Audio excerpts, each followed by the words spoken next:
نے اللہ کے نبی سے سیکھی۔ اسی لیے جب کبھی کوئی مسئلہ آئے نا تو یہ معیار یہ بنا کر رکھو کہ قرآن سے دلیل ہو، حدیث رسول سے دلیل ہو، اور دلیل کا معنی و مطلب بھی وہ ہو جو معنی و مطلب صحابہ نے سمجھا، تابعین نے سمجھا، تبع تابعین نے سمجھا، تبھی جا کر ہم اور آپ صحیح دین کی پہچان کر پائیں گے۔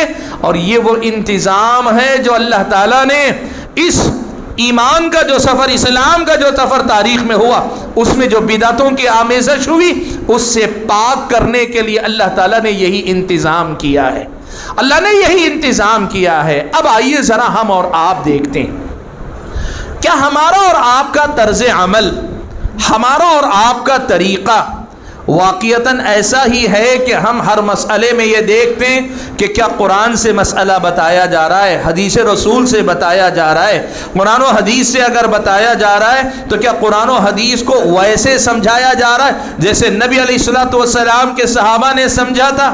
ہم کیا یہ دیکھا کرتے ہیں؟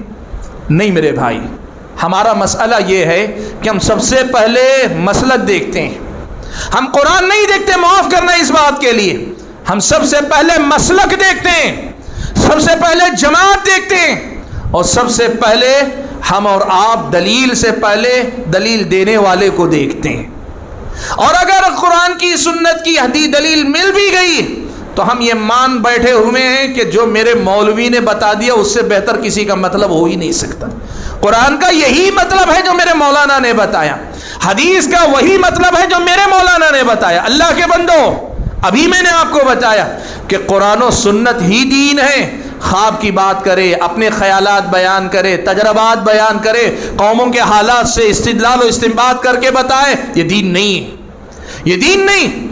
دین کے نام پہ بات کرنے والا یا تو قرآن سے بات کرے یا حدیث رسول اللہ سے بات کرے، اور قرآن و سنت کی تشریح اور تفسیر کی بات کر رہا ہے تو صحابہ کرام، تابعین، تبع تابعین، سلف صالحین کی سمجھ کو بنیاد مان کر بات کرے، ان کی سمجھ کو دلیل بنا کر پیش کرے۔ آپ کو معلوم ہے، آپ حضرات اگر دیکھیں گے تفسیر کی کتابوں میں الذی تساءلون به والارحام ان اللہ کان علیکم رقیبا یا ایھا الذین آمنوا اتقوا اللہ وقولوا قولا سدیدا یصلح لکم اعمالکم ویغفر لکم ذنوبکم ومن یطع اللہ ورسولہ فقد فاز فوزا عظیما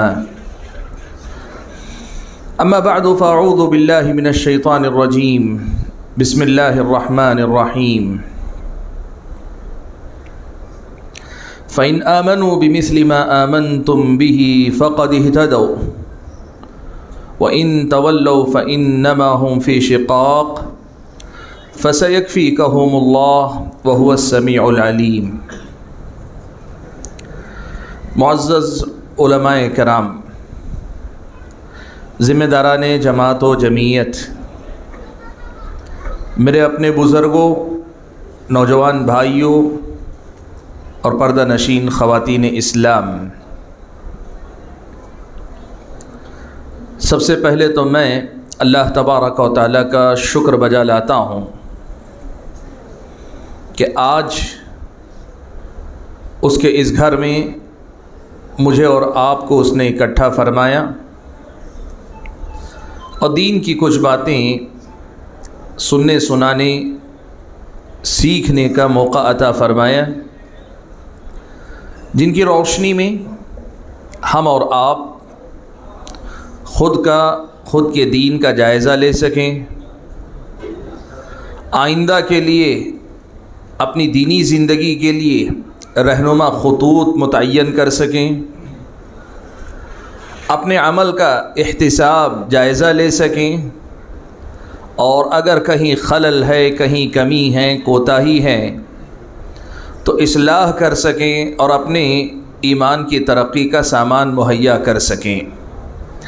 اللہ سے دعا کیجئے کہ اللہ تعالی ہم اور آپ کو جو کچھ ہم کہتے اور سنتے ہیں ان میں اخلاص عطا فرمائے، اور ہم اور آپ کو واقعی معنوں میں اللہ تبارک و تعالیٰ کی بندگی کے جذبے سے یہ سارا کام انجام دینے کی توفیق عطا فرمائے، آمین۔ حاضرین گرامی، آپ میں سے جو حضرات دنیا دیکھے ہوئے ہیں، تجربہ کار لوگ ہیں، وہ لوگ یہ بات جانتے ہیں کہ پانی کا چشمہ جب زمین سے ابلتا ہے یا کسی چٹان کو پھاڑ کر وہاں سے نکلتا ہے، کوئی جھرنا نکلتا ہے، تو جہاں سے پانی نکلتا ہے پانی ایک دم صاف ہوتا ہے، شفاف ہوتا ہے، ایک دم پاک اور صاف ہوتا ہے۔ اب چشمہ جب ابلتا ہے تو ابلتا جاتا ہے، پانی مسلسل نکلتا جاتا ہے، تو وہی پانی بہتا بہتا ندی کی شکل اختیار کرتا ہے، دریا کی شکل اختیار کرتا ہے، ندی کی شکل اختیار کرتے کرتے وہ زمین کو سیراب کرتا ہوا اپنا سفر طے کرتا ہوا جاتا ہے۔ یہ پانی جہاں بھی جاتا ہے، وہ جس علاقے سے گزرتا ہے، سب لوگ اس پانی سے فائدہ اٹھاتے ہیں۔ وہ زمین سیراب ہوتی ہے جہاں سے یہ پانی گزرتا ہے، آس پاس کی کھیتیاں سیراب ہوتی ہیں، اور کئی بار تو ایسا ہوتا ہے کہ جن کے پاس سہولت نہ ہو تو وہ لوگ ندی تک آتے ہیں، پانی اپنے علاقے تک اٹھا کر بھی لے جاتے ہیں کسی بھی ذریعے سے۔ یہ اللہ تبارک و تعالیٰ نے کائنات کے اندر، کائنات کے نظام میں ہمارے اور آپ کے سامنے ایک مشاہدہ رکھا ہے۔ اس چشمے کا ایک معاملہ ہے، ایک اس کی خاصیت ہے۔ پانی جب چشمے سے ابلتا ہے نا تو بالکل صاف ہوتا ہے، پاک ہوتا ہے، بالکل میٹھا ہوتا ہے، بہت اچھا ہوتا ہے۔ لیکن یہ پانی جب چشمے کے مقام سے آگے نکل کر ندی کی شکل میں مختلف جگہوں سے گزرتا ہے نا، تو جس علاقے سے گزرتا ہے راستے میں اسے جو ملتا ہے وہ سب اس پانی میں شامل ہوتا چلا جاتا ہے۔ جھاڑ جھنکار ملا، کچرا ملا، وہ بھی اس میں آ جاتا ہے۔ کئی بار گندگی اگر راستے میں ہو، گندگی بھی اس میں شامل ہو جاتی ہے، پانی میں مل جاتے ہیں۔ تو یہ چشمہ جہاں جہاں سے جاتا ہے وہاں سے اثرات قبول کرتا ہوا آگے بڑھتا ہے۔ اسی کا نتیجہ یہ ہوتا ہے کہ آپ کسی بھی ندی کے سلسلے میں جا کر دیکھ لیں، یہ فرق آپ کو واضح طور پہ نظر آئے گا کہ وہ ندی جہاں سے شروع ہوتی ہے، وہ چشمہ جہاں سے ابلتا ہے، جہاں سے اس کا آغاز ہوتا ہے، وہاں پانی جس قدر صاف، شفاف، پاک و صاف ہوتا ہے، اتنا پانی، ویسی شفافیت، ویسی پاکی آپ کو ندی کے پانی میں نہیں ملتی ہے۔ یہ دنیا کا مشاہدہ ہے۔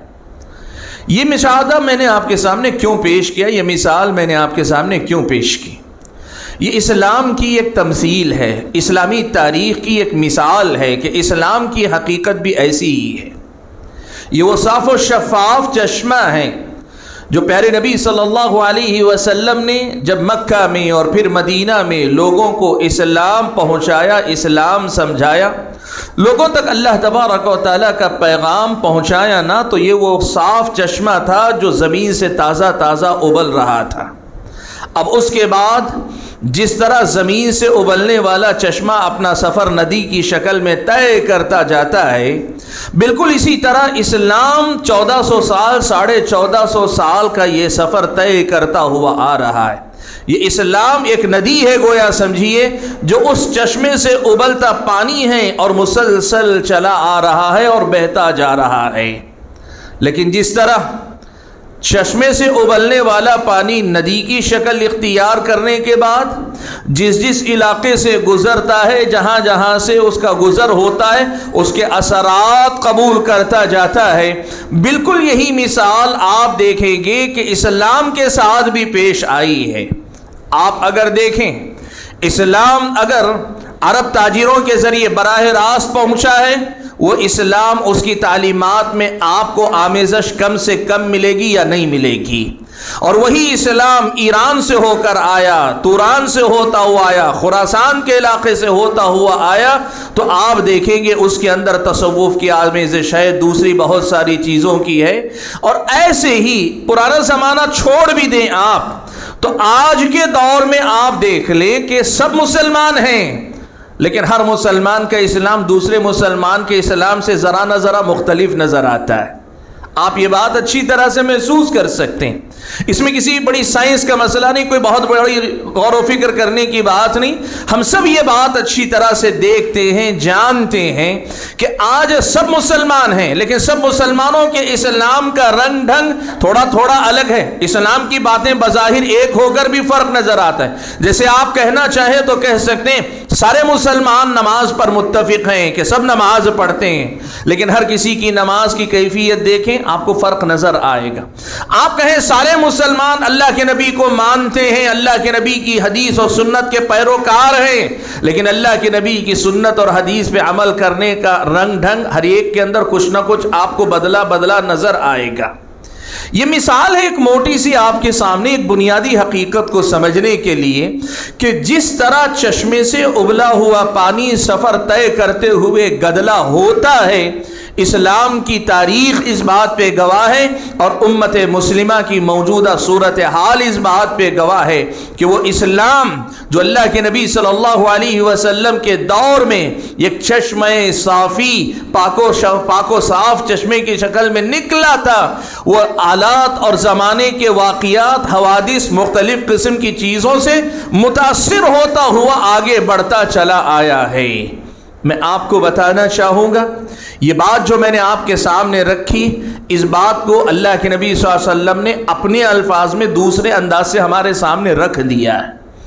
یہ کوئی صرف میرے اور آپ کے مشاہدے کی بات نہیں. میں نے گفتگو مشاہدے سے شروع کی، لیکن ہماری اس بات کی بنیاد ہمارے مشاہدے پر نہیں، اصل بنیاد اللہ کے نبی صلی اللہ علیہ وسلم کی ہدایات پر ہیں کہ آپ صلی اللہ علیہ وسلم نے خود یہ بات بیان فرمائی. آپ صلی اللہ علیہ وسلم نے فرمایا بدأ الاسلام غریبا، بدأ الاسلام غریبا. اسلام جب شروع ہوا نا تو بہت اجنبی سا تھا. اس کے جاننے والے، پہچاننے والے، اس کو ماننے والے، اس کو تسلیم کرنے والے، اس پہ عمل کرنے والے، اس کا نام لے کر کھڑے ہونے والے اور اس کی خاطر اپنی زندگی جینے والے جو ہے بہت کم تھے. بدأ الاسلام غریبا. اسلام کی جب شروعات ہوئی نا تو یہ اجنبی تھا. آپ صلی اللہ علیہ وسلم نے فرمایا وَسَيَعُودُ غَرِيبًا كَمَا بَدَأَ. اللہ کے نبی یہ بات جب کر رہے ہیں تب تک اسلام کا بول بالا ہونے لگا تھا، اسلام کے نام لیوا لوگ بہت زیادہ ہونے لگے تھے. تو اللہ کے نبی نے کہا ایک دور وہ تھا کہ اس کے نام لیوا بہت کم تھے، یہ اجنبی سا تھا. ایک دور وہ آئے گا کہ یہ اسلام پھر سے اجنبی ہو جائے گا، پھر سے یہ اسلام غربت یا اجنبیت کے اس دور میں چلا جائے گا. میں آپ کو یہ بات بتانا چاہوں گا کہ اللہ کے نبی نے جس اجنبیت کی بات کی نا وہاں اسلام کے ماننے والے نام لیوا کم تھے، لیکن اللہ کے نبی نے یہ جو دوسری بات کہی کہ یہ پھر سے اجنبی ہو جائے گا، کیا یہ وہ دور ہوگا کہ مسلمان گھٹ کر بہت تھوڑے رہ جائیں گے؟ جیسے ابتدا میں مسلمان بہت تھوڑے تھے اس لیے اسلام اجنبی ہو جائے گا. اس کا جواب اگر ہم پیارے نبی صلی اللہ علیہ وسلم کی احادیث میں دیکھیں، آپ نے جو اگلے زمانے کے فتنوں کی پیشن گوئی آپ صلی اللہ علیہ وسلم نے کی ہے، اس کا اگر آپ جائزہ لیں تو پتہ یہ چلتا ہے کہ یہ جو اسلام کی دوسری جو غربت ہے، اجنبیت ہے، اسلام کا بعد میں جا کر اجنبی ہونے کا جو معاملہ ہے، یہ مسلمانوں کی تعداد کی قلت کی وجہ سے نہیں ہوگا، یہ مسلمانوں کی تعداد کم ہونے کی وجہ سے نہیں ہوگا، بلکہ فتنے پے در پہ آئیں گے، بدعتیں پے در پہ آئیں گی، لوگ اپنے دین کے سلسلے میں فتنوں کا شکار ہوتے جائیں گے یہاں تک کہ تعداد میں تو بہت زیادہ ہوں گے. ان کی اگر کوانٹٹی کی بات کریں نا کہ ان کی تعداد کتنی ہے، بہت زیادہ ہوں گے، لیکن اسلام مسلمانوں کے درمیان اجنبی ہو جائے گا. یعنی حقیقی اسلام پر عمل کرنے والے، اس کی پہچان کو قائم رکھنے والے بہت تھوڑے لوگ رہ جائیں گے. یہ قرب قیامت ہوگا اور پھر اس کے بعد وہ دور آئے گا، اس کے بعد پھر وہ دور آئے گا کہ اس روئے زمین پر اللہ کا نام لینے والا کوئی بندہ باقی نہیں رہے گا. لوگ رہیں گے، اسلام کے نام پہ دین رہے گا، لیکن اللہ کا نام لینے والا کوئی باقی نہیں رہے گا.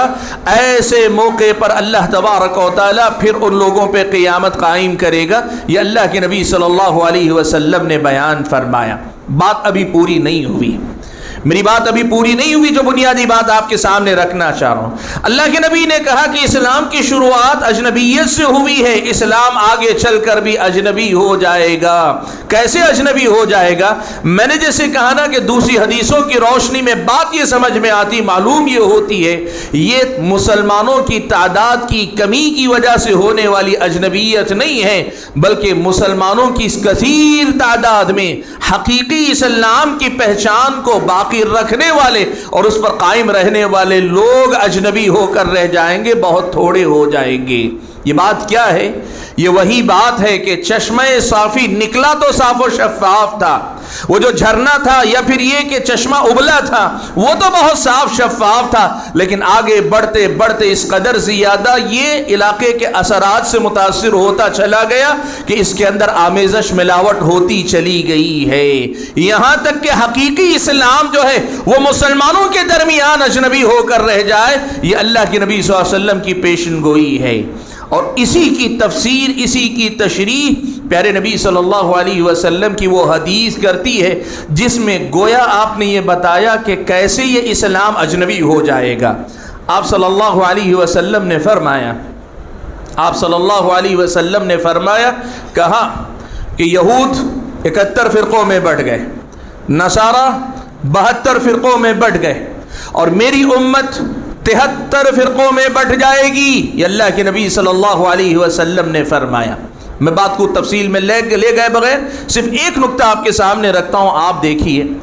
یہودیوں نے اپنے 71 فرقے بانٹ لیے، یہ فرقے سیاسی فرقے نہیں تھے، یہ دنیا کے ذاتی مفادات کے خاطر جو گروہ بندیاں بنتی نا، جماعتیں، میری جماعت تیری جماعت، دنیا کے مفاد کے لیے، اس کی بات اللہ کے نبی نہیں کر رہے ہیں۔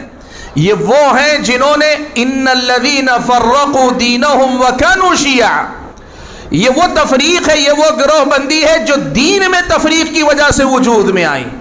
بات کیوں ضروری ہے؟ بہت سارے حضرات یہ مانتے ہیں کہ مسلمانوں میں جتنے اختلافات ہیں نا، یہ صرف کرسی کی لڑائیاں، یہ مولویوں کے جھگڑے ہیں، ہر کسی کی دکان ہے، ہر کوئی اپنی دکان چمکانے میں لگا ہے۔ معاف کرنا، یہ دیانت داری نہیں اگر آپ ایسا سمجھتے ہیں۔ ہو سکتا ہے کچھ لوگ یہاں سے اپنی دنیا بناتے ہوں، لیکن امت میں اختلاف کی اصل بنیاد جس کا تذکرہ اللہ کے نبی نے کیا ہے وہ نہ سیاسی اختلاف ہے، نہ مادی اختلاف ہے، نہ عہدے کا اختلاف ہے، نہ کرسی کا اختلاف ہے، نہ پیسے کا اختلاف ہے، یہ دنیا داری کا اختلاف نہیں۔ ان الذین فرقوا دینہم وکانوا شیعا، جن لوگوں نے اپنے دین کو بانٹ لیا، اپنے دین میں تفرقہ بازی کو جگہ دی، وَكَانُوا شِيَعًا، اور اس تفرقے کے نتیجے میں گروہوں میں بٹے۔ اللہ کے نبی صلی اللہ علیہ وسلم نے اسی گروہ بندی کا تذکرہ کرتے ہوئے کہا کہ یہود 71 فرقوں میں بٹے، نصارہ 72 میں بٹے، یعنی انہوں نے اپنے دین کے اندر نئی باتوں کو داخل کرنا شروع کیا اور دین میں موجود باتوں کو نکالنا یا ان کو بدلنا شروع کیا، تحریف کرنی شروع کی، یہاں تک کہ 71 فرقوں میں وہ بٹ گئے۔ اللہ کے نبی نے دوسری بات کہی، عیسائیوں نے بھی یہی کیا، وہ اپنے دین میں آمیزش کرتے گئے، ملاوٹ کرتے گئے، یا اپنے دین کی باتوں کو تبدیل کرتے گئے۔ یحرفون الکلم عن مواضعہ، وہ اللہ تعالیٰ کے کلمات کو اس کے مقام سے بدل دیا کرتے تھے، تحریف کیا کرتے تھے اللہ تعالیٰ کے کلام میں۔ ایسے کرتے کرتے ہوا یہ کہ یہ گروہوں میں بٹے۔ لیکن ایک بڑی اہم بات جو اس میں سمجھنے کی ہے وہ یہ، یہاں صرف اللہ کے نبی نے گروہ بندی کی بات نہیں کی ہے، اللہ کے نبی نے جس گروہ بندی کا تذکرہ کیا ہے اس کا اس حدیث سے بڑا گہرا تعلق ہے، اسلام کے اجنبی ہو جانے والی بات سے بڑا گہرا تعلق ہے۔ اور وہ تعلق کیا ہے؟ اللہ کے نبی صلی اللہ علیہ وسلم نے یہ بات صاف طور پہ بتائی دیگر حدیثوں میں، یہودی دین کو بدلتے گئے، اس میں فرقہ بندی کا شکار ہوتے گئے، یہاں تک کہ اصلی دین وہ ان کے درمیان سے ختم ہو گیا، اصلی دین گنوا بیٹھے، اصلی دین ان کے درمیان باقی نہیں رہ گیا۔ یہودیوں کے بعد عیسائیوں کے ساتھ بھی یہی ہوا، وہ بھی آمیزش کرتے گئے، ملاتے گئے، اس کے اندر اضافہ کرتے گئے، گھٹاتے گئے، بڑھاتے گئے، یہاں تک کہ وہ اپنا دین بھی ضائع کر بیٹھے۔ ان دونوں کے ساتھ یہی ماجرا ہوا۔ اللہ کے نبی نے کہا کہ میری امت بھی ان کے نقش قدم پر چلے گی۔ اللہ کے نبی نے فرمایا لَتَتَّبِعُنَّ سَنَنَ مَنْ كَانَ قَبْلَكُمْ، تم ہو بہو ان کے نقش قدم پر چلو گے جو تم سے پہلے تھے۔ صحابہ نے پوچھا اللہ کے نبی کیا آپ کی مراد یہود و نصارہ ہے؟ اللہ کے نبی نے کہا کہ ہاں یہود و نصارہ ہی مراد ہیں، یہ ہوگا اللہ کے نبی صلی اللہ علیہ وسلم نے کہا۔ اور اس کے نتیجے میں کیا ہوگا؟ اللہ کے نبی نے کہا وَسَتَفْتَرِقُ أُمَّتِي إِلَى 73۔ بعض شارحین نے اس حدیث کے دو انداز سے شرح کی۔ بعض شارحین نے یہ کہا کہ اللہ کے نبی نے 72 کے مقابلے میں 73 کر کے یہ بتانا چاہا ہے کہ نہ صرف یہ کہ امت محمدیہ یہود و نصارہ کے نقش قدم پر چلے گی بلکہ ان سے آگے بڑھ جائے گی، ان سے بھی آگے بڑھ جائے گی، ایک مطلب یہ بتایا۔ اور وہیں بعض شارحین نے لکھا کہ یہود و نصارہ کا مسئلہ یہ تھا کہ وہ 71 میں بٹے تو دین ان کے ہاتھ سے نکل گیا، 73 میں بٹے دین امت کے اندر سے نکل گیا ان کی امت سے۔ لیکن امت محمدیہ کے ساتھ یہ مسئلہ ہوگا کہ یہ 73 میں بٹیں گے، یعنی 72 ان کے جیسے بن بھی جائیں گے، لیکن ایک 73واں اپنی جگہ پہ صحیح اسلام کا ترجمان بن کے باقی رہے گا۔ یہ بہت اہم بات ہے جسے ہمیں سمجھنا چاہیے۔ عام طور پر میں نے دیکھا ہے کہ کئی بار یہ فرقہ بندی کی حدیث بیان کی جاتی ہے، لوگ کہتے ہیں حدیث ضعیف ہے۔ نہیں، آپ اگر اس حدیث کو فنی اصولوں پہ تحقیق کر کے دیکھیں گے نا، اتنی سندوں کے ساتھ حدیث آئی ہے کہ بعض سندیں بذات خود صحیح ہیں، بعض سندیں ضعیف ہیں، اور بعض سندیں ایسی ہیں کہ کئی سندیں مل کر وہ حسن بھی بنتی ہیں۔ اس میں کوئی شک نہیں کہ یہ حدیث صحیح ہے۔ کئی بار ہم نے دیکھا کہ لوگ مسئلے کو ہلکا کرنے کے لیے، اتحاد کا نعرہ دینے کے لیے کیا کرتے، کہتے ہیں کہ یہ سارے اختلافات جتنے ہیں نا یہ سب کے سب مسلمانوں کے اپنے ذاتی مفادات ہیں، یہ جماعتوں کی عصبیتیں فلاں ہیں۔ اللہ کے بندو، ہو سکتا ہے کہ لوگ ان جماعتوں کی بنیاد پہ سیاست کرتے ہوں، کرسیوں کے لیے لڑتے ہوں، دنیا اس سے کماتے ہوں، سب کچھ کرتے ہوں گے، لیکن یہ مسئلہ یاد رکھو کہ یہ اللہ کے نبی کی پیشن گوئی خالص دین میں اختلاف پیدا کرنے والوں کے بارے میں ہے، دنیا داروں کے بارے میں نہیں۔ ورنہ دنیا دار تو آج آپ دیکھ لو، ایک بستی میں 72 مل جائیں گے آپ کو۔ دنیا داری کی بنیاد پہ لڑنے والے اگر آپ کو چاہیے، ایک بستی میں آپ کو 72 مل جائیں گے۔ ہر ایک کی اپنی دنیا، اپنی سوچ ہے، اپنا انداز ہے۔ یہ جو بات اللہ کے نبی نے کہی خالص دینی بنیادوں پہ اختلاف ہے اور دین میں اختلاف کرنے والوں کی بات ہے۔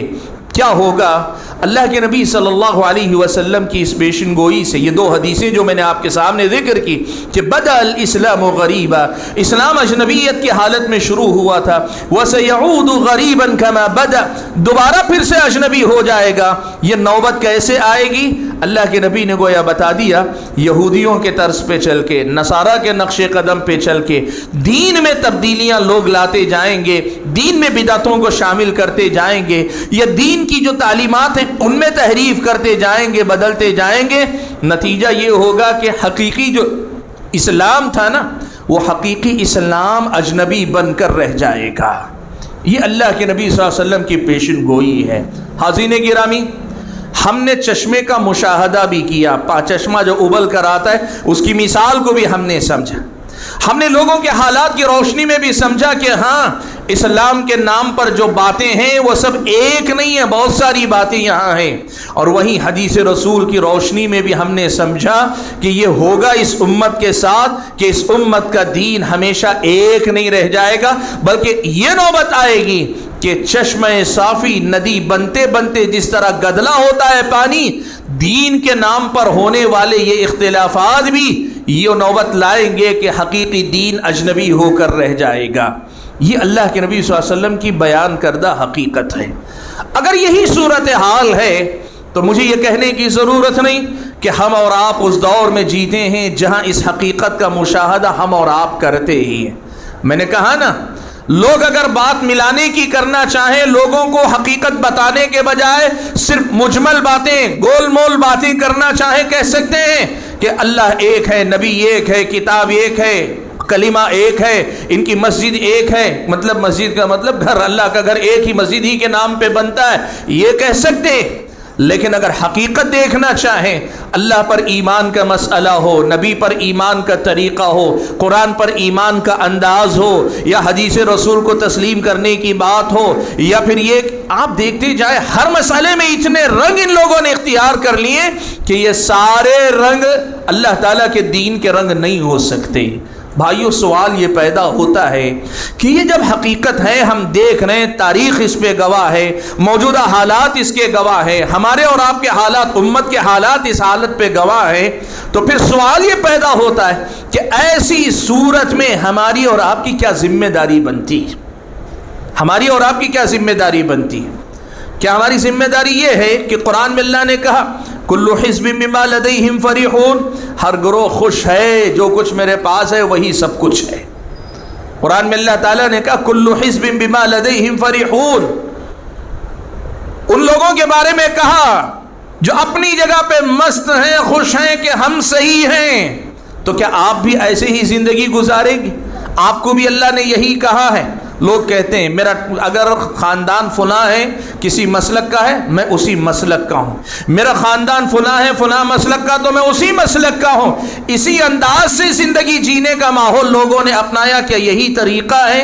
میں آپ کو بتاؤں، اللہ تبارک و تعالیٰ نے کائنات کے نظام میں بھی اور شریعت اسلامیہ کی تعلیمات اور ہدایات میں بھی ایک بڑا پیارا انتظام اللہ تعالیٰ نے کیا ہوا ہے۔ آپ کو معلوم ہے یہ جو چشمے کا پانی نکلتا ہے صاف و شفاف ہوتا ہے، جب ندی کی شکل اختیار کر کے بہنے لگتا ہے تو گندگی کچرا وغیرہ اپنے ساتھ لے لیتا ہے۔ تجربہ کار لوگ یہ بات جانتے ہیں۔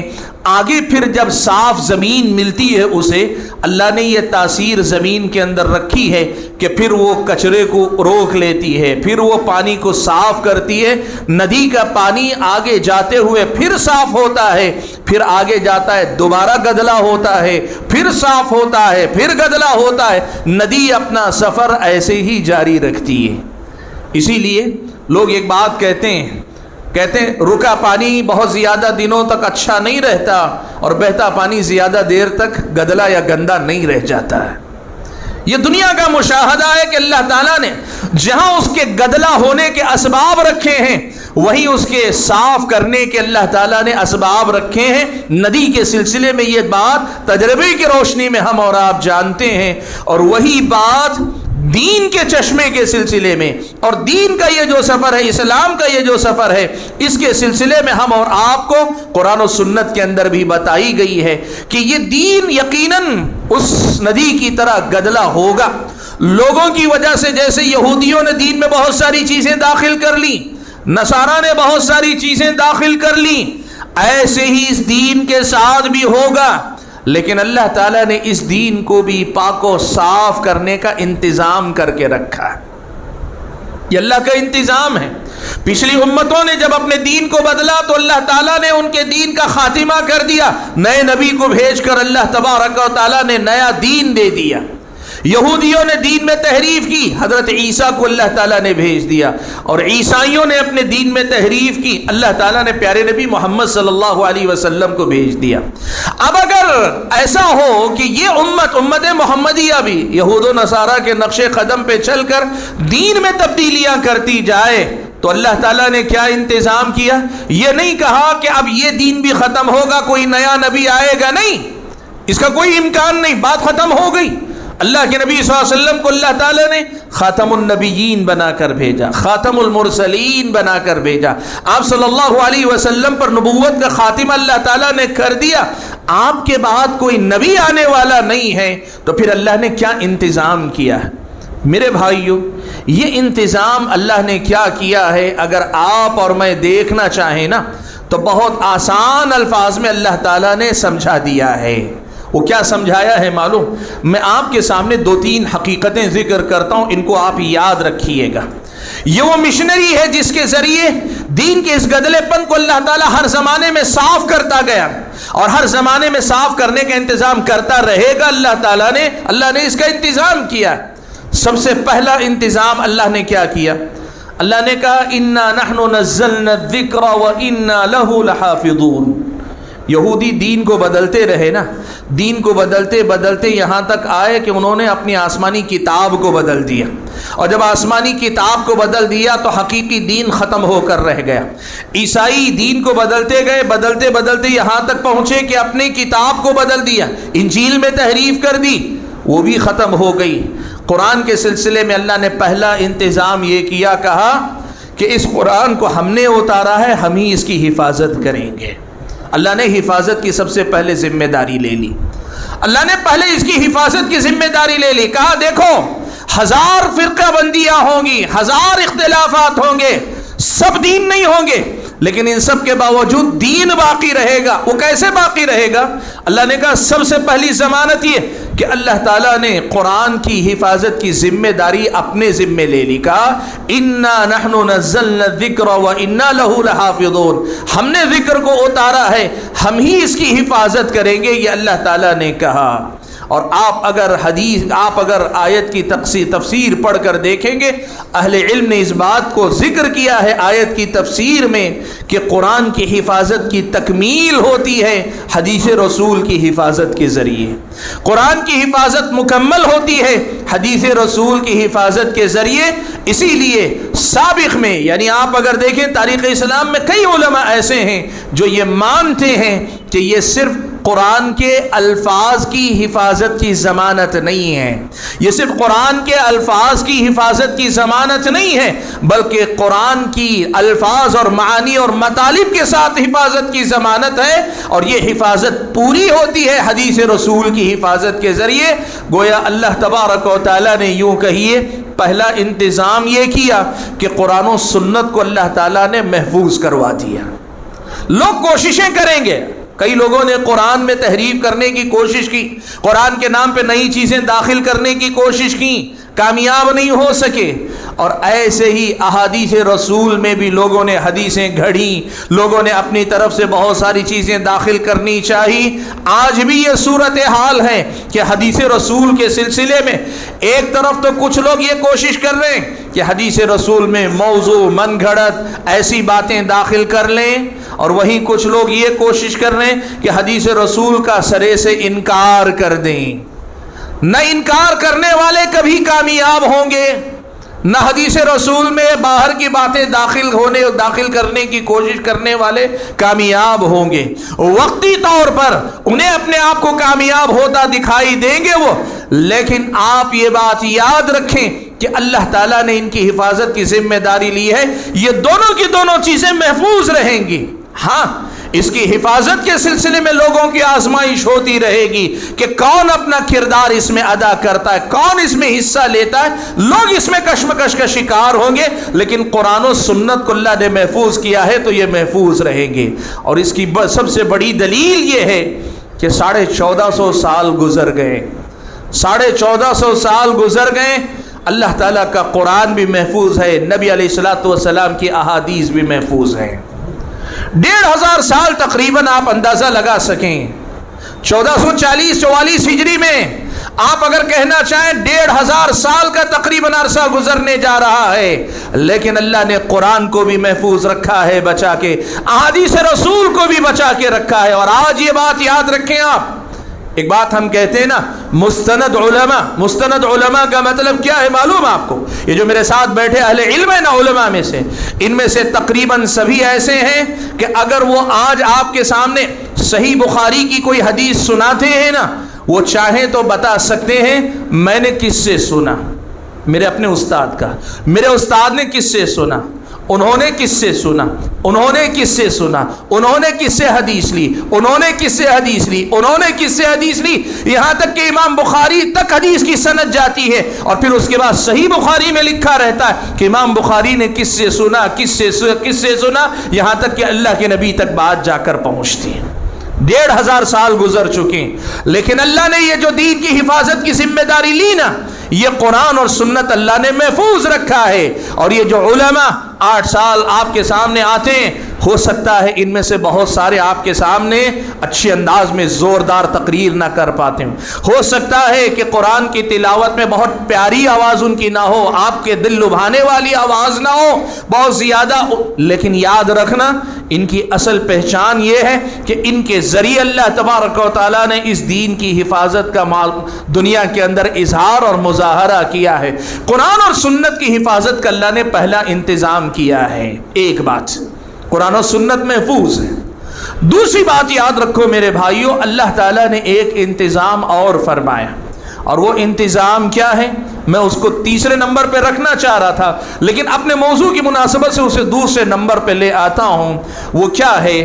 اللہ تبارک و تعالیٰ نے یہ کہا، یہ قرآن و سنت کی صحیح تعلیمات صرف کتابوں میں نہیں رہے گی، صرف کتابوں میں نہیں رہے گی، قرآن اور سنت میں رہے گی، پوری امت گمراہ ہو جائے، ایسا کبھی نہیں ہوگا تاریخ اسلام، کبھی نہیں ہوگا تاریخ اسلام۔ یہ اللہ کے نبی صلی اللہ علیہ وسلم کی پیشن گوئی ہے اور اللہ تعالیٰ کی طرف سے یہ انتظام ہے۔ کیا انتظام ہے؟ اللہ کے نبی نے یہ بات بیان فرمائی، کہا لا تزال طائفة من امتی علی الحق ظاہرین، میری امت کا ایک طبقہ برابر غالب رہے گا، دلیل کی روشنی میں دنیا میں غالب رہے گا، یا طاقت کے بل پر دنیا میں غالب رہے گا، حق پر قائم رہے گا۔ آپ کو پتہ ہے اس حدیث کی شرح کرتے ہوئے اہل علم نے کئی باتیں لکھی ہیں، ان میں سے ایک دو باتیں میں آپ کے سامنے ذکر کرنا چاہتا ہوں تاکہ آپ سمجھیں کہ یہ ہمارے دین کا جو سفر چلا ہے نا، یہ سفر کہاں اہم ہے، کیوں اہم ہے۔ دیکھیں آپ، اہل علم نے لکھا کہ اللہ تعالیٰ نے جو انتظام کیا، اللہ کے نبی نے یہ جو بات کہی کہ ایک گروہ ہر حال میں دین پر قائم رہے گا، باقی رہے گا، یہ کیوں اللہ کے نبی نے کہا؟ تو اہل علم نے لکھا اس کی وجہ ہے، اور اس کی وجہ یہ ہے کہ اللہ تعالیٰ ہر قوم پر حجت قائم کرتا ہے، صحیح دین لوگوں تک پہنچا کر ان پر حجت قائم کرتا ہے، تاکہ کل روز قیامت کوئی آ کر یہ نہ کہے مجھے تو صحیح دین کبھی ملا نہیں، میں نے تو کبھی دین کے بارے میں سنا نہیں، یا جو دین سنا وہ غلط دین ہی سنا تھا، صحیح اور سچا دین مجھے کبھی ملا نہیں، یہ مسئلہ باقی نہ رہے۔ اللہ تعالیٰ نے قرآن مجید کے اندر اس کا تذکرہ کرتے ہوئے صاف الفاظ میں فرمایا تاکہ لوگوں کے پاس اللہ تعالیٰ کے سامنے کوئی حجت باقی نہ رہے، کوئی حجت ان کے پاس باقی نہ رہے۔ اس لیے اللہ تعالیٰ نے یہ انتظام کیا کہ انبیاء تو نہیں آئیں گے، لیکن انبیاء کے صحیح دین کو قرآن و سنت میں صرف محفوظ نہیں رہے گا، بلکہ قرآن و سنت کے اس صحیح دین پر ایک جماعت کو، ایک گروہ کو، ایک طبقے کو اللہ تعالیٰ مسلسل قائم رکھے گا۔ اسی لیے ایک بات یاد رکھو، آج میں ایک بات آپ کو بتا دیتا ہوں، بات آئی ہے ضمناً، حالانکہ میرے موضوع سے ذرا دور کا تعلق ہے، لیکن بتا دیتا ہوں یہ بات۔ کوئی آدمی آج اگر مبلغ بن کر کھڑا ہوتا ہے، ایسی نئی بات کرتا ہے جس نئی بات کا ماضی میں 1400 سال میں مسلسل کوئی قائل نہیں ہے، تو پھر آپ سمجھ جانا کہ وہ گمراہی ہے۔ کیوں؟ اس لیے کہ اللہ کے نبی نے یہ بات کہی ہے کہ ایک جماعت حق پر مسلسل باقی رہے گی۔ کوئی آدمی آ کر ایک ایسی نئی دعوت دیتا ہے کہ جو آج سے پہلے 1400 سال میں نہیں تھی، اس کے بارے میں آپ کو تحقیق زیادہ کرنے کی ضرورت نہیں، نیا ہے یہی کافی ہے کہ وہ گمراہ ہے۔ اس کے گمراہ ہونے کے لیے کوئی نئی بات نہیں۔ کوئی آ کر کہتا ہے امت کے سارے لوگ گمراہ ہیں، کوئی بھی ہدایت پر نہیں ہے، کوئی بھی طبقہ ہدایت پر نہیں، میں جو آج بات کر رہا ہوں یہی ہدایت کی بات ہے، آپ سمجھ جانا کہ یہی گمراہی ہے۔ وجہ کیا ہے؟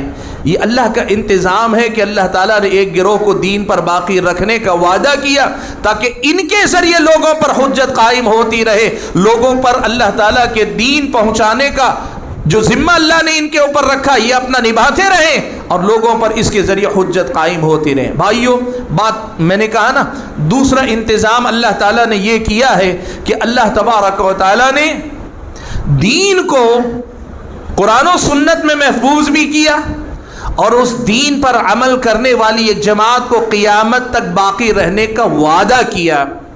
اور تیسرا انتظام یہ کیا اللہ تبارک و تعالیٰ نے کہ یاد رکھو میرے بھائیوں، قرآن کی آیت الفاظ ہیں، حدیث رسول الفاظ ہیں۔ آپ مجھے ایک بات بتاؤ، جب ہم قرآن کہتے ہیں تو کیا صرف اس سے مراد اس کے الفاظ ہوتے ہیں یا اس کے الفاظ اور معنی دونوں ہوتے ہیں؟ قرآن جب ہم کہتے ہیں تو صرف الفاظ مراد ہوتے ہیں یا الفاظ اور معنی دونوں چیزیں ہوتی ہیں؟ دونوں کی دونوں چیزیں ہوتی ہیں۔ جب ہم حدیث رسول کہتے ہیں نا تو اس سے مراد کیا صرف الفاظ ہوتے ہیں یا الفاظ کے ساتھ معنی بھی ہوتا ہے؟ آپ بتائیے، الفاظ کے ساتھ معنی بھی ہوتا ہے یا صرف الفاظ ہوتے ہیں؟ یاد رکھو میرے بھائیوں، چاہے بات قرآن کی کریں چاہے حدیث رسول کی بات کریں، قرآن اور حدیث جسے ہم کہتے ہیں یہ الفاظ بھی ہیں، ان الفاظ کا معنی و مطلب بھی ہے، ان الفاظ کا معنی و مطلب بھی ہے۔ اسی لیے آپ اگر قرآن کے الفاظ لیتے اور ان سے ایسا معنی بتاتے ہیں جو معنی آج سے پہلے والے علماء میں نہیں رہا ہے، آپ قرآن کا حوالہ دے کر بھی قرآن کی بات نہیں کر رہے، آپ حدیث رسول پڑھ کر سنا رہے ہیں، لیکن حدیث رسول سے ایسا معنی نکال کے بتا رہے ہیں جو معنی آج سے پہلے امت کے لوگوں کے اندر کبھی نہیں رہا ہے، نیا ایک معنی آپ لے کر آ رہے ہیں، تو پھر آپ سمجھ جائیے کہ آپ حدیث پڑھ کر بھی بات حدیث کی نہیں کر رہے ہیں، حدیث کی نہیں سن رہے ہیں۔ قرآن و سنت جسے کہا جاتا ہے، قرآن و حدیث، یہ الفاظ بھی ہے، ان کا معنی و مطلب بھی ہے، اور لوگوں کے اندر جو گمراہیاں آئیں گی نا، میں نے بات کی نا آپ کو کہ بدعتیں شامل ہوتی جائیں گی، لوگ نئے نئے طریقے ایجاد کریں گے، یہ جتنی گمراہیاں آئیں گی یا قرآن کی تعلیمات کو بدل دیا جائے گا، ان کے اندر تحریف کی جائے گی، یہ کیسے ہوگا معلوم آپ کو؟ ایک تو ایسے ہوگا کہ لوگ دین، قرآن سے دین لینے کے بجائے کہیں اور سے دین لینے کی بات کریں گے، حدیث رسول سے دین لینے کے بجائے کہیں اور سے دین لینے کی بات کریں گے، قرآن و سنت کو چھوڑ کر کہیں اور سے دین لینے کی بات کریں گے۔ کوئی خواب دیکھتا ہے اور خواب کی باتوں کو لا کر دین کے طور پہ بیان کرتا ہے، کوئی آدمی کہتا ہے میری یہ سوچ ہے، مجھے یہ لگتا ہے، میرا یہ اندازہ ہے، آدمی اپنی عقل سے، سمجھ بوجھ سے لا کے دین کے نام پہ مسئلے بیان کرتا ہے۔ کوئی آدمی آتا ہے اور آ کر زمانے کے حالات، واقعات اور مختلف حوادث کا تذکرہ کر کے ایک نتیجہ اخذ کرتا ہے اور وہ نتیجہ لا کر دین کے نام پہ بیان کرتا ہے۔ دین ان چیزوں کا نام نہیں، دین کا ان سے تعلق ہو سکتا ہے لیکن یہ دین نہیں ہوتے۔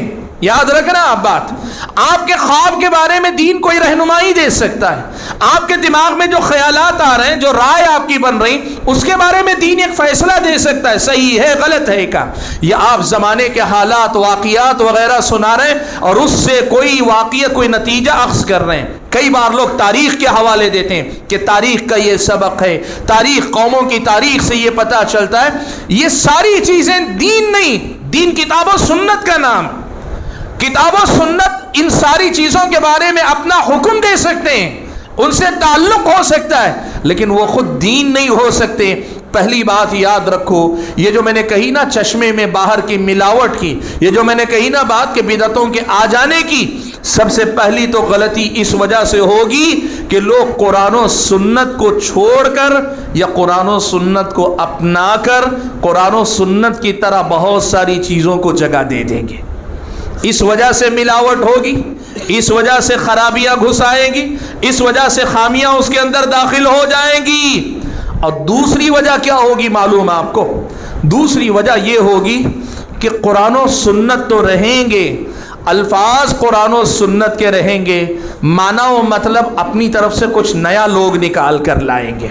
آج آپ دیکھو جتنی بڑی بڑی بدعتیں ہیں نا، جتنی بڑی بڑی بدعتیں، ہر بدعت کے لیے لوگ قرآن ہی سے دلیل دینے کی کوشش کرتے ہیں اور جواب دینے والے بھی قرآن ہی سے اس کا رد کرتے ہیں۔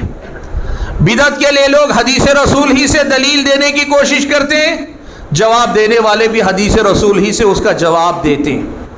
قطع نظر اس سے کہ کون صحیح کون غلط، کیا یہ صورتحال ہم اور آپ کو یہ بتاتی نہیں ہے کہ قرآن کی آیت کا مطلب سمجھانے میں، حدیث رسول کا معنی سمجھانے میں دونوں میں سے کوئی یہ غلطی ضرور کر رہا ہے؟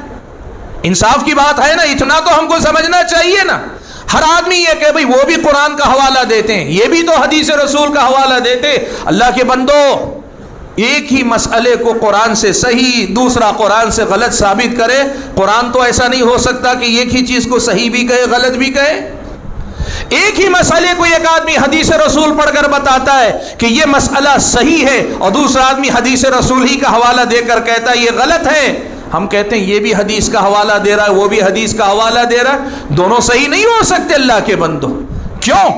اس لیے کہ دونوں میں سے کوئی ایک غلطی ضرور کر رہا ہوگا تبھی یہ نوبت آتی ہے، ورنہ ایسا تو نہیں ہو سکتا نا۔ آپ ابھی دیکھیں، ابھی ربیع الاول کا مہینہ گزرا، میلاد کا مسئلہ، جتنی میلاد کی تقریریں ہوتی ہیں، آیتیں پڑھتے ہیں یا حدیثیں پڑھ پڑھ کر بتاتے، اس میں میلاد کا تذکرہ، اور آپ ممبر و محراب سے سنتے ہیں کہ میلاد بدعت ہے، قرآن میں یہ کہا گیا، حدیث میں یہ لوگ حوالے دے دے کر بتاتے ہیں۔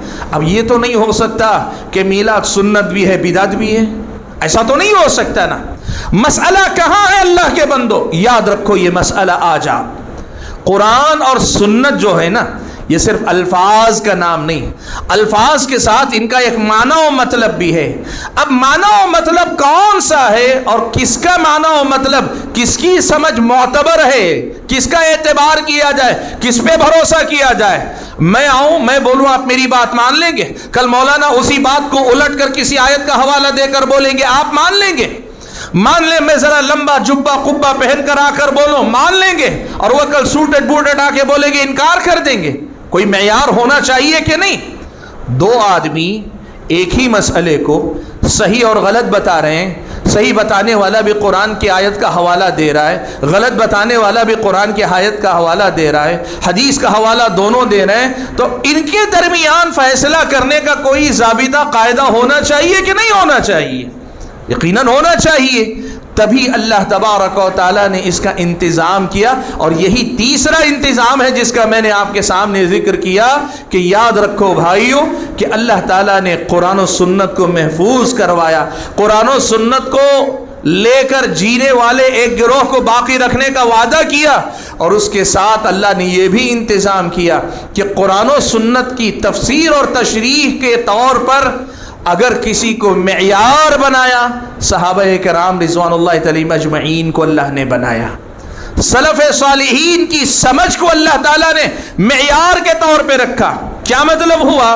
کوئی مسئلہ آ جائے نا، ایک آدمی قرآن کی آیت پڑھتا ہے اور پڑھ کر آپ کو کہتا ہے دیکھو اس آیت سے معلوم ہوتا ہے میلاد منانا چاہیے، تو آپ کا کام بہت آسان ہے اللہ کے بندو، یہ اللہ کی رحمت ہے، یہ اللہ نے انتظام کیا، یہود و نصارہ کی طرح بھٹکنے نہیں چھوڑا اللہ نے، ہمارے لیے اللہ تعالیٰ نے یہ انتظام کیا کہ تم ایک کام کرو، یہ سارے مسئلے ایک طرف چھوڑو، یہی آیت اللہ کے نبی نے پڑھی، صحابہ نے پڑھی، تابعین نے پڑھی، تبع تابعین نے پڑھی نا یہ آیت، کیا اس آیت سے انہوں نے یہی معنی سمجھا جو معنی آج یہ آدمی بتا رہا ہے، یہ مولانا بتا رہے، یہ مولانا بتا رہے، وہ مولانا بتا رہے؟ مولانا چاہے کوئی بھی ہو، جو معنی وہ بتا رہے ہیں کیا یہ وہی معنی ہے جو صحابہ نے سمجھا، جو تابعین نے سمجھا، جو تبع تابعین نے سمجھا؟ یہ معنی تھا کہ نہیں؟ یہ آپ ذرا سا معلوم کرنا شروع کرو۔ دیکھو بھائیو، قرآن میں اللہ تعالیٰ نے ہمارے اور آپ کے لیے کتنا پیارا انتظام کیا۔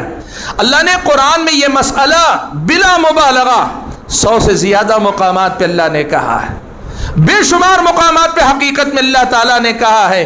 طریقہ یہ ہے کہ قرآن و سنت جب سمجھنے کی بات کرو، اس کی تشریح کی بات کرو، تو دیکھو صحابہ، تابعین، تبع تابعین، سلف صالحین نے ان آیتوں کو کیسے سمجھا، ان آیتوں کی روشنی میں دین کو کیسے سمجھا، ان آیتوں کی روشنی میں دین کے مسائل کو کیسے سمجھا۔ صحابہ کے مسئلے کو سامنے رکھ کر چلو، وقت اجازت نہیں دیتا کہ بہت دور جاؤں، لیکن میں 2-4 مثالیں آپ کے سامنے دینا چاہتا ہوں۔ دیکھو قرآن مجید میں اللہ تبارک و تعالیٰ نے صحابہ کے بارے میں، نبی علیہ السلام نے صحابہ کے بارے میں یہ مقام مقرر کرتے ہوئے صاف لفظوں میں کہا، اللہ نے صاف لفظوں میں کہا فَإِنْ آمَنُوا بِمِثْلِ مَا آمَنْتُمْ بِهِ فَقَدِ اهْتَدَوْا، اگر یہ لوگ ایمان لے آئے، یہود و نصارہ کا تذکرہ کرتے ہوئے کہا یہ ایمان لائیں، بِمِثْلِ مَا آمَنْتُمْ بِهِ، ان باتوں پر، ان چیزوں پہ جن پہ تم ایمان لائے ہو، اور ویسے ایمان لائے جیسے تم ایمان لائے ہو۔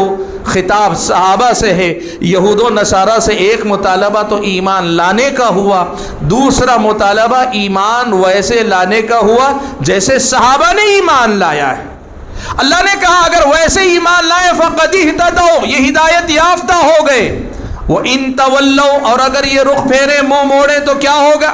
فَإِنَّمَا هُمْ فِي شِقَاقٍ، تو یہ لوگ اختلاف میں پڑ رہے ہیں، اختلاف میں مبتلا ہو رہے ہیں۔ یہ اللہ اس کے رسول کو، دین کو ایک حصے میں چھوڑ کر تَرَكُوهُ فِي شِقٍّ وَأَصْبَحُوا فِي شِقٍّ، آ کر خود دوسرے حصے کی طرف جا رہے ہیں۔ دیکھو یہ بات آپ کے سامنے قرآن و سنت سے واضح طور پر ثابت ہوتی ہے کہ صحابہ نے ہم تک صرف قرآن کے الفاظ، حدیث کے الفاظ نہیں پہنچائے۔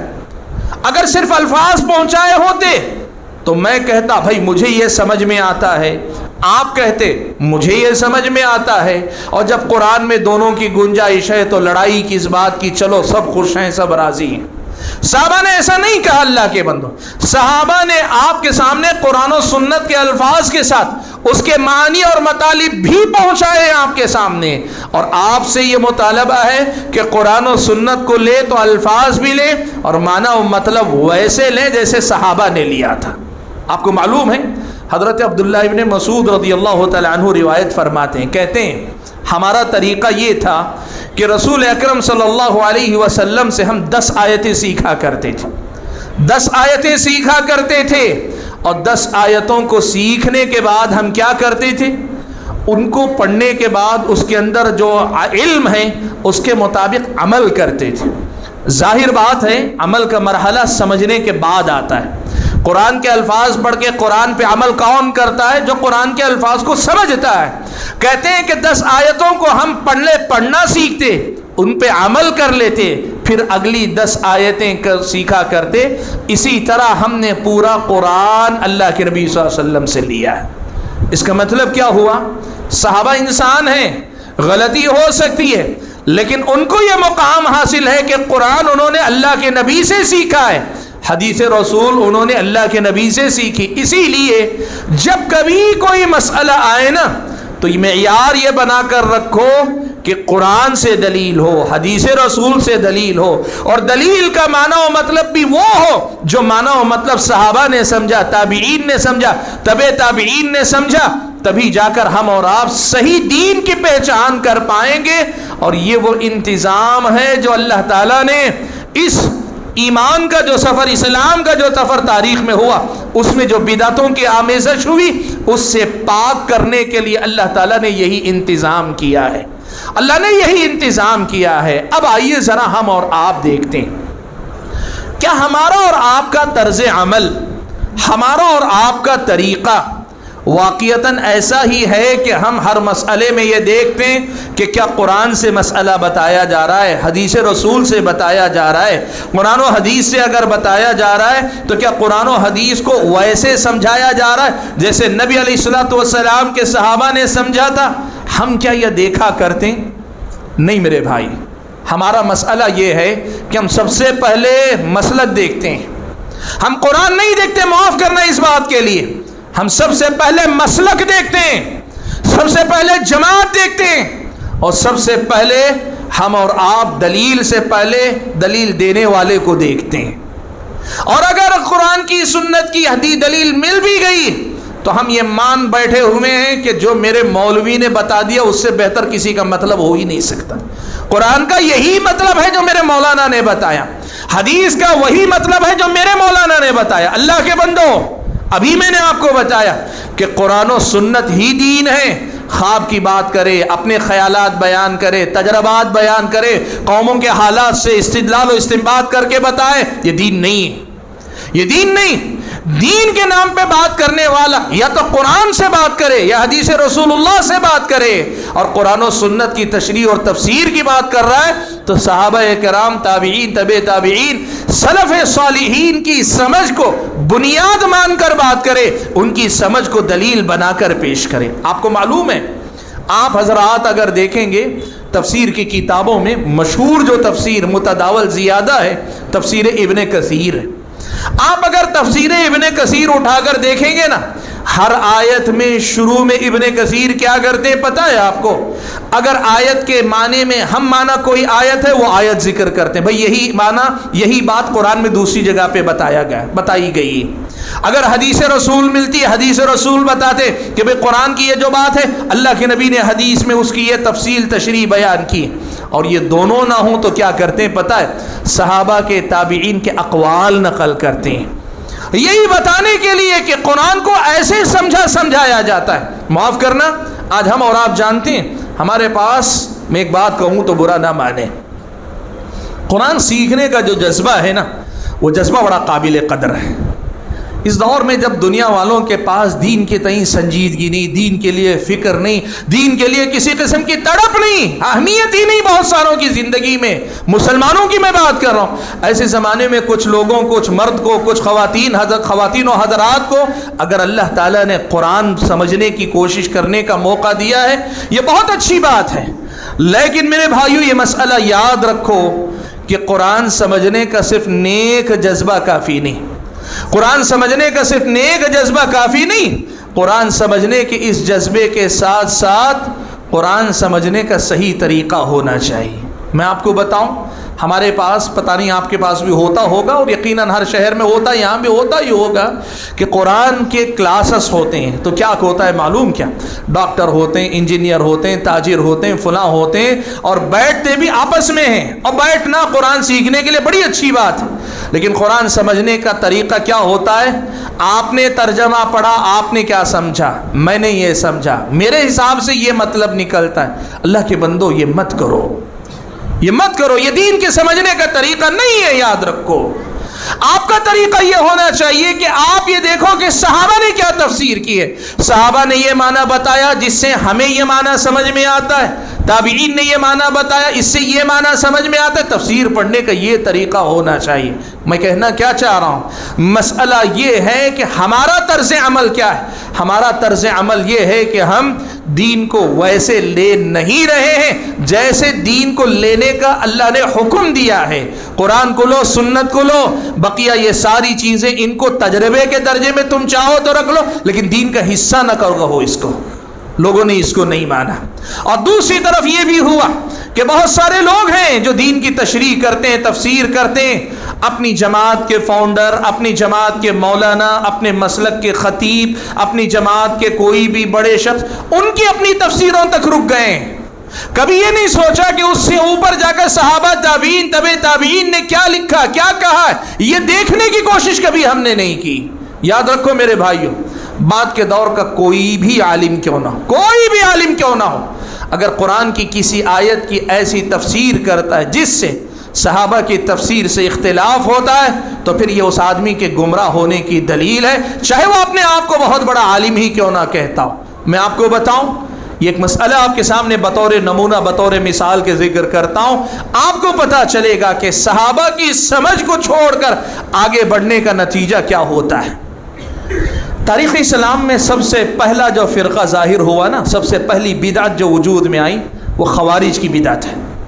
خوارج سب سے پہلے وجود میں آئے، اور آپ کو معلوم ہے خوارج نے کیا کیا؟ انہوں نے یہ کہا، جنگ صفین ہوئی، ایک طرف حضرت معاویہ رضی اللہ تعالیٰ عنہ اور ان کے ساتھی، اور دوسری طرف حضرت علی بن ابی طالب رضی اللہ تعالیٰ عنہ ان کے ساتھی، حضرت علی رضی اللہ تعالیٰ عنہ خلیفہ وقت ہے، دونوں کے درمیان جنگ ہوئی، اور جنگ میں یہ فیصلہ اخیر میں ہوا کہ ہم کیا کریں گے، دو لوگوں کو، دونوں طرف سے نمائندے، ہمارا نمائندہ ہوگا، تمہارا نمائندہ ہوگا، یہ دونوں جو فیصلہ کریں گے اس فیصلے کو ہم منظور کر لیں گے۔ یہ فیصلہ ہو گیا، کس کے درمیان؟ حضرت علی اور ان کے لشکر، حضرت معاویہ اور ان کا لشکر، ان دونوں کے لشکر کے درمیان ان دونوں صحابہ کی موافقت کے ساتھ اور ان کے ساتھ دیگر جو صحابہ تھے ان کی موافقت کے ساتھ یہ طے ہوا کہ دو لوگوں کو، ایک طرف سے حضرت عمرو بن عاص، دوسری طرف سے حضرت ابو موسیٰ اشعری رضی اللہ تعالیٰ عنہما، جو فیصلہ کریں گے ہم طے کر لیں گے، اس کو مان لیں گے۔ یہ ایک واقعہ ہے تاریخ کا، یہاں تک بات۔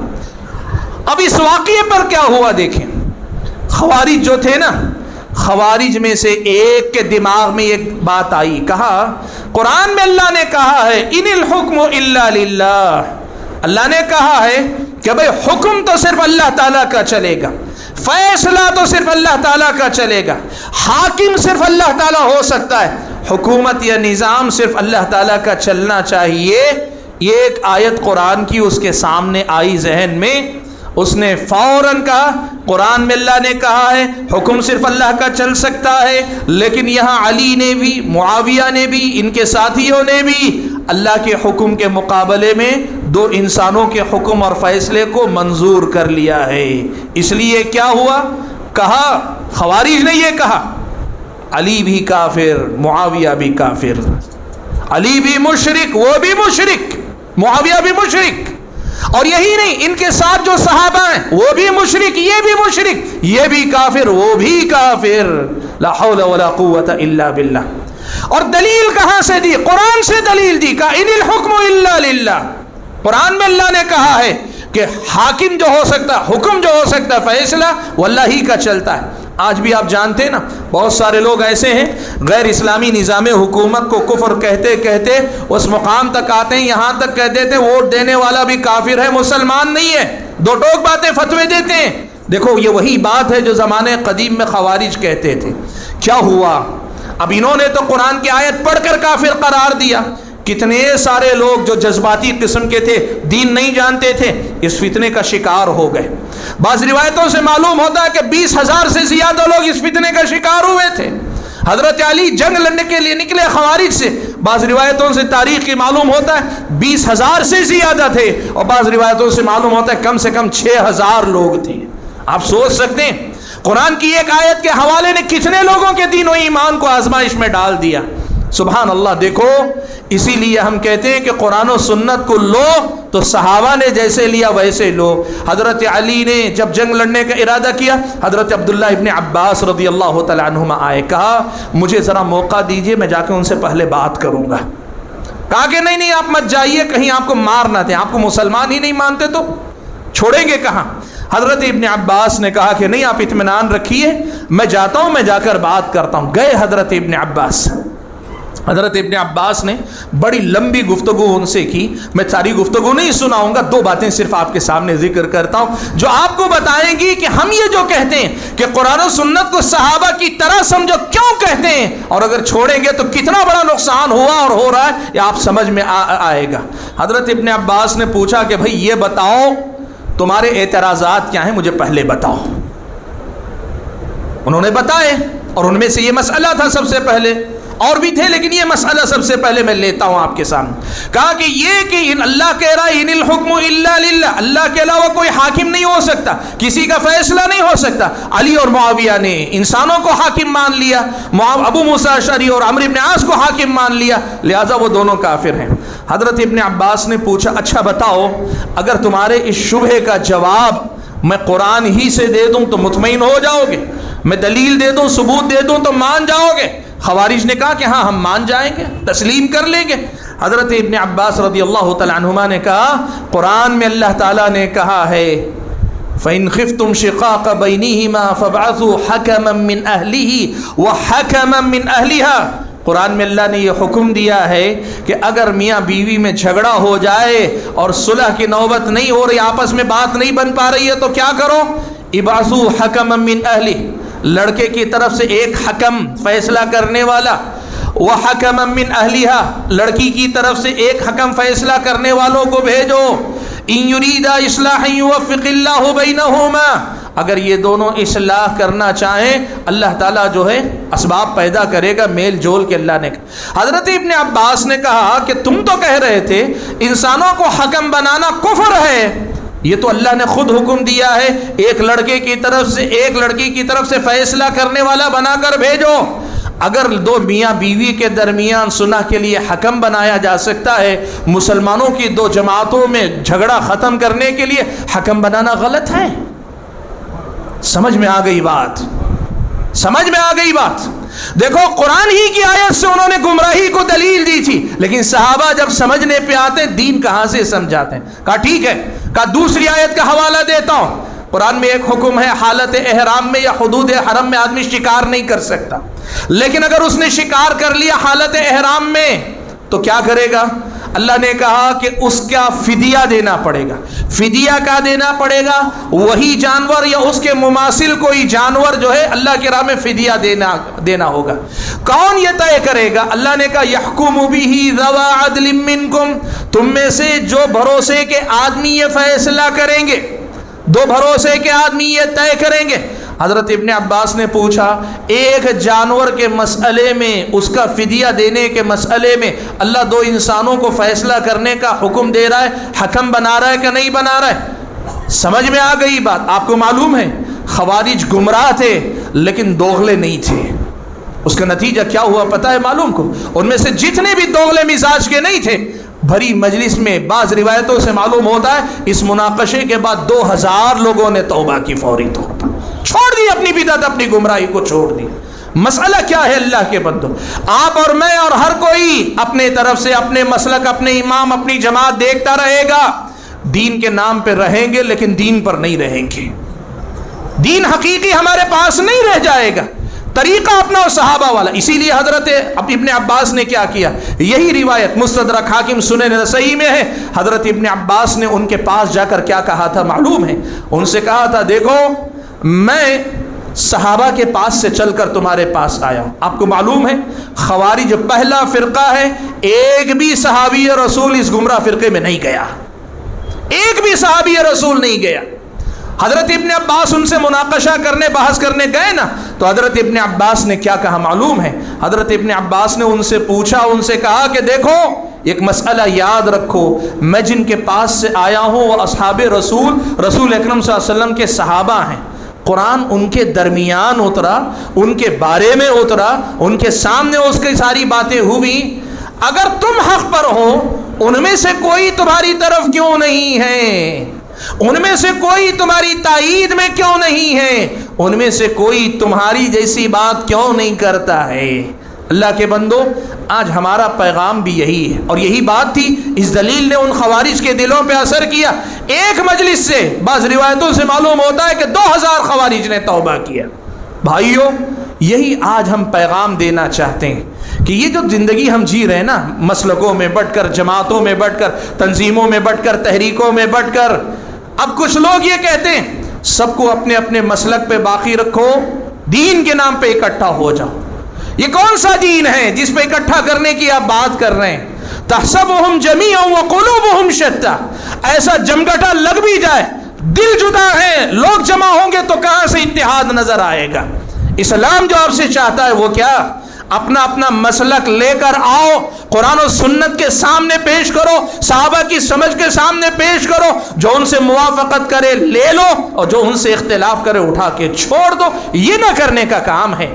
سب کو کہو اپنا مسلک نہ چھوڑو، دوسرے مسلک کو نہ چھیڑو، یہ دین ہے، یہ خیر خواہی ہے، یہ اللہ تعالیٰ کے دین پر چلنے کا انداز ہے۔ اللہ کے بندو، طریقہ یہ ہونا چاہیے کہ لاؤ میری بات، تیری بات، فلاں کی بات سب لے کر آؤ، اور لا کر سب کہاں پیش کرو؟